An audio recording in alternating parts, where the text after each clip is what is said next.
তো বন্ধুরা এখন বাজে 3টে। আজকে সকালে তো রান্না বান্না কিছু শেয়ার করা হয়নি, কারণ আজকে সকালে সবাই ভাত ভাজা খেয়েছে। গতকাল রাতে ভাত ছিল, সেটা আজকে একটু সব কিছু সবজি দিয়ে ভাজা হয়েছিল।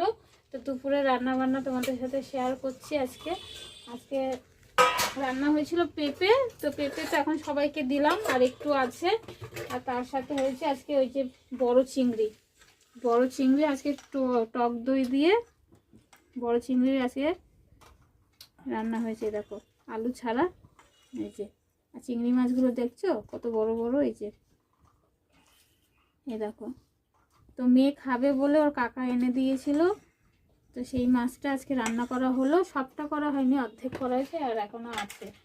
আর তার সাথে রান্না হয়েছে ভোলা মাছ, এই দেখো। তার সাথে রান্না হয়েছে ভোলা মাছ। তো আজকে এই 2 রকম মাছ হয়েছে, আর কিচ্ছু করিনি, ডাল ঢাল কিচ্ছু করা হয় না। আর সাথে একটু পেঁপে, গাছেরই পেঁপে রান্না করা ছিল। তো আজকে এই দিয়ে আমাদের দুপুরে খাওয়া দাওয়া হবে, আর যা তরকারি আছে দুপুরে রাতে আমাদের হয়ে যাবে। তো চলো দুপুরের মেনুটা শেয়ার করে দিলাম। সকালে কিছু তেমন করিনি বলে শেয়ার করতে পারিনি, তো এখন খাওয়া দাওয়া করবো। চলো তরকারি